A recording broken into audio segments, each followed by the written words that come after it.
It is McKee Masters Monday, Florida Maquis Patreon channel. If you are here, you are at max level. Here, beyond the training, beyond the discussion of the mainstream media, we talk about in-depth personal psychological operations, our own cognitive biases, fallacies, and things that we can identify that maybe no one else can. I'm going to take you a place in today's video that a lot of people don't bother to go because it hides itself in plain sight. See, this is of course a picture of the military at the border putting up razor wire. Now, okay, need a border, need security, perfectly fine. Forget the fact that we have existed as a country since 1776 without a border down there with giant amounts of razor wire, a huge giant cement wall. And no one has ever doubted the borders of the United States. I don't know why people just randomly walking across it would make it seem like it wasn't there. I mean, there were far more people coming in during the 2000s than there are now. But I digress. We're going to start here at good old PsyOps CNN. This article that just dropped today from Chris Cillizza, he talks about the greatest trick Donald Trump ever pulled and how he was able to convince average everyday Americans that he was one of them. Well, in the article, if you read this, and I'll link it, he beats around the bush, but he doesn't ever actually just come out and say it, because it's very clear and apparent that in just about every measurable category, the people that voted for him are on another planet. In every aspect but one. They're white. And unfortunately, all of the race and identity politics that CNN has been running for the last 15 or 20 years just came back to bite them. Because they have been saying for a long time, because you're black, you should believe ABC or do XYZ. Same thing if you're gay, same thing if you're a woman, same thing no matter what. And now that identity politics has been played right back to them, they are having to face a very harsh reality. Now, with that in mind, I want to ask you a question. Now, this is a very poor example. I couldn't find a big enough ditch in the world to ask this question. What's the difference between building a giant ditch on the border and building a giant wall on the border? You can't really tunnel under a ditch. Now imagine if we could just build a giant crevasse that's 50 feet deep, 60 feet deep, and maybe half a football field, 3/4 of a football field across. It'd be almost impossible to breach, at least by human beings. And if it was just sheer on either side, we could just pour cement walls. What would be the difference? See, the difference is at some point in the future, this could be filled in as if it were never there, but not a wall.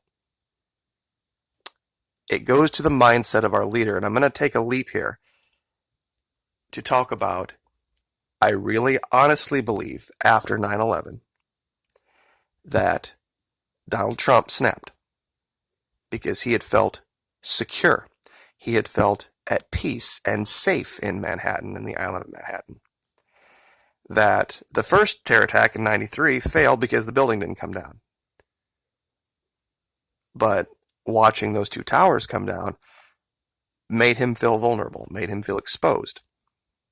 Now, forget the logic that says the hijackers didn't come across our border.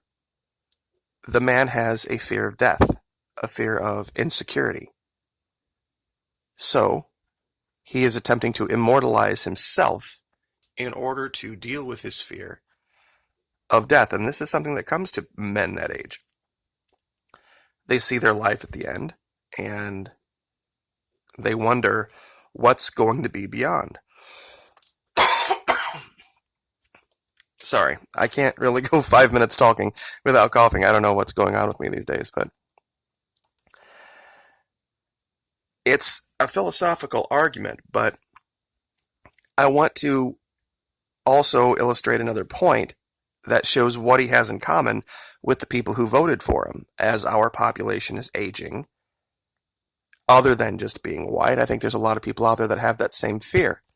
Now, everyone knows these PSYOP map videos. Well, everyone within the sound of my voice currently knows that this is an idea of fear play, and that it's repeatable over and over and over and over again shows the effectiveness and the correctness of the assessment of the people, that this is a fear issue, not an immigration issue.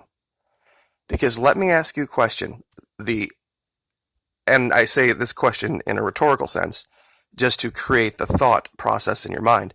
Here, I make the allegation that the safest places are California, Texas, Florida, Northeast, and the most dangerous places are out in the middle of nowhere. And almost universally, the response I get, you're crazy. The Midwest is armed. There's so many tens of millions armed Americans that will deal with these prisoners. I get it. So prisoners aren't bulletproof, but immigrants are. 10,000 immigrants? Oh, we need the military. We need razor wire. We need a giant wall. They are literally just complete dangers to everybody, and there's nothing we can do unless there's a wall. But when I make the allegation of actual known criminals in amounts 10 to 20 times greater, oh, no problem, we'll sit out here and we'll shoot them. Does that make any sense at all? It does if you realize the fear psyop that's being played by someone who is a victim, Donald Trump, of his own terror, his own self-terror. And he transmutes that through his Twitter account, through every time he speaks in front of a camera, to his supporters. He reinforces that fear of death, that fear of anything different. The fear of death follows from the fear of life. A man who lives fully is prepared to die at any time. I don't believe that that's an accurate description of our current leader. And he could never live with the idea of his life being relegated to obscurity or history. Given the amount of fear that he feels right now, he's got, I think, two older sons, one young son, 2 daughters, and I think he is just emulating the fear of a lot of people. He's the living embodiment of that fear. It is the one thing that he does have in common, other than just being white, with these people. And that's what I wanted to cover, that when you look at this argument, when you look at what's going on now with emergency powers, you really have to ask yourself a question. If this were something he could have always done, why didn't he do it from the beginning? If it really was this true emergency, if it really was this state where it was an imminent threat, why didn't he lead with it? Why did he waste 2 years if this is what he really believes is the case? And it wasn't 5D chess, because it would have been the other way around. He would have led with the emergency powers, and to keep from having to use them, he would have then negotiated some deal with Congress to keep him from starting with that. Or starting, like I suggested some time ago, with just closing the border completely, and then negotiating backward from there. But he didn't do that. A bit of narcissism might have thought that maybe he was a better deal maker than what he is. Perhaps, perhaps not. But walls can be breached. One hole in a wall is no wall. I'll say that again. One hole in a wall is no wall at all.